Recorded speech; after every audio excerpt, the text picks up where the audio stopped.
साल पहले के चुनाव सिर्फ हमारे समाज, हमारे प्रदेश, हमारे देश को बांटने की राजनीति के आधार पर होते थे।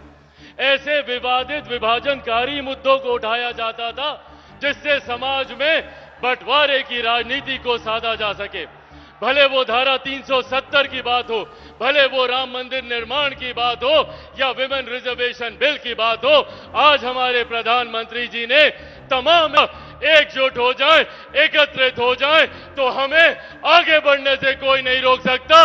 ये हमारे बिहार के युवाओं की ताकत है। हमारे प्रधानमंत्री जी ने कभी हम युवाओं में भेदभाव नहीं किया, किसी को अगड़ा, किसी को पिछड़ा, किसी को हिंदू, किसी को दलित, ये नहीं सोचा। सबको साथ लेकर चलने की बात की, सबके साथ की, सबके विकास की, सबके विश्वास की बात हमारे प्रधान। नमस्कार, नेक्स्ट 9 न्यूज देख रहे हैं आप। मैं हूं आपके साथ प्रांशु राठौर। बिहार में सियासी सरगर्मियां लगातार तेज हैं। बिहार में 40 लोकसभा सीटें हैं और इन 40 की 40 लोकसभा सीटों पर जीत का दावा करते हुए नजर आ रहे हैं एनडीए गठबंधन के तमाम दिग्गज नेता।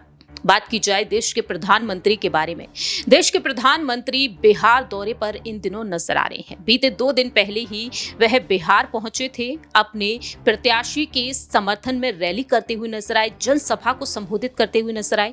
लेकिन आज एक बार फिर से वह बिहार पहुंच गए। जी हां, बिहार के नवादा वह पहुंचे और नवादा में उन्होंने जनसभा को संबोधित किया। पीएम मोदी ने न सिर्फ अपनी सरकार के उपलब्धियों को गिनाया, बल्कि पीएम मोदी ने कांग्रेस पर भी जमकर निशाना साधा।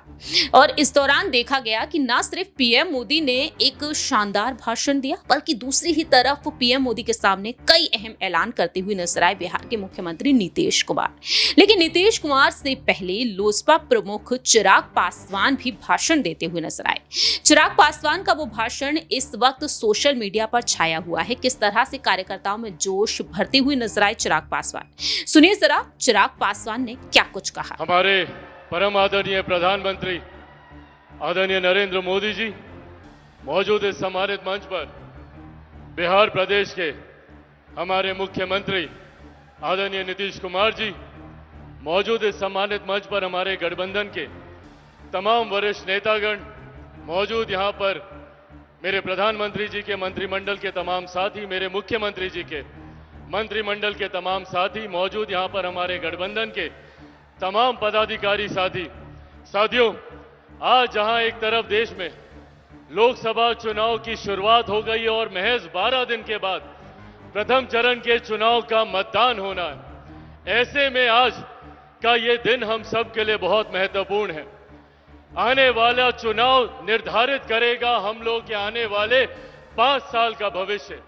और हम लोग को ये याद रखने की जरूरत है कि आज से 10 साल पहले के चुनाव सिर्फ हमारे समाज, हमारे प्रदेश, हमारे देश को बांटने की राजनीति के आधार पर होते थे। ऐसे विवादित विभाजनकारी मुद्दों को उठाया जाता था जिससे समाज में बंटवारे की राजनीति को साधा जा सके।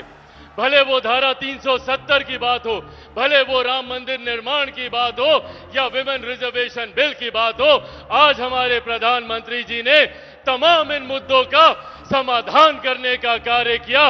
और आज अगर चुनाव में बात होती है तो इंफ्रास्ट्रक्चर डेवलपमेंट की बात होती है, यहां पर विकास के कार्यों को गति देने की बात होती है। साथियों, आज इस मंच से मैं सिर्फ हमारी तमाम माताओं से, बुजुर्गों से और खास तौर पर मेरे तमाम नौजवान युवा साथियों से आग्रह करूंगा। भारत एक युवा देश है, बिहार एक युवा प्रदेश है। लगभग 65% बिहार में ऐसे युवा हैं जिनकी आयु 35 वर्ष से कम है। पहचानिए अपनी ताकत को। अगर बिहार के युवा एकजुट हो जाए, एकत्रित हो जाए तो हमें आगे बढ़ने से कोई नहीं रोक सकता। ये हमारे बिहार के युवाओं की ताकत है। हमारे प्रधानमंत्री जी ने कभी हम युवाओं में भेदभाव नहीं किया, किसी को अगड़ा, किसी को पिछड़ा, किसी को हिंदू, किसी को दलित, ये नहीं सोचा। सबको साथ लेकर चलने की बात की, सबके साथ की, सबके विकास की, सबके विश्वास की बात हमारे प्रधानमंत्री जी ने की। आज जब बिहार में डबल इंजन की सरकार है, इसको हम लोग को मजबूती देने की जरूरत है। हमारे प्रधानमंत्री जी को मजबूती देने की जरूरत है, हमारे मुख्यमंत्री जी को मजबूती देने की जरूरत है, आदरणीय जीतन राम मांझी, आदरणीय उपेंद्र कुशवाहा जी को मजबूती देने की जरूरत है। मेरे नेता आदरणीय रामविलास पासवान जी ने एक विकसित बिहार, एक विकसित देश का सपना देखा था, जिसे हमारे प्रधानमंत्री जी पूरा करने में लगे हुए हैं। आप सबसे आग्रह है, आज जब प्रधानमंत्री जी बिहार की इस धरती में है, एक बार दोनों हाथ उठाकर जोरदार ताली से हमारे प्रधानमंत्री जी का स्वागत करें।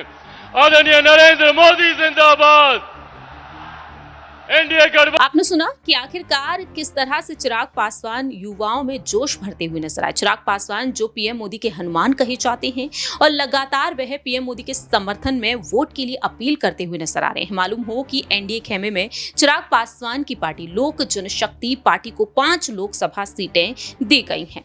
अब ऐसे में देखना यही होगा कि आने वाले दिनों में क्या वाकई में जब लोकसभा चुनाव के लिए मतदान होंगे बिहार में, क्या चिराग पासवान इन 5 ही सीट पर एनडीए को जीत दिला पाएंगे या नहीं।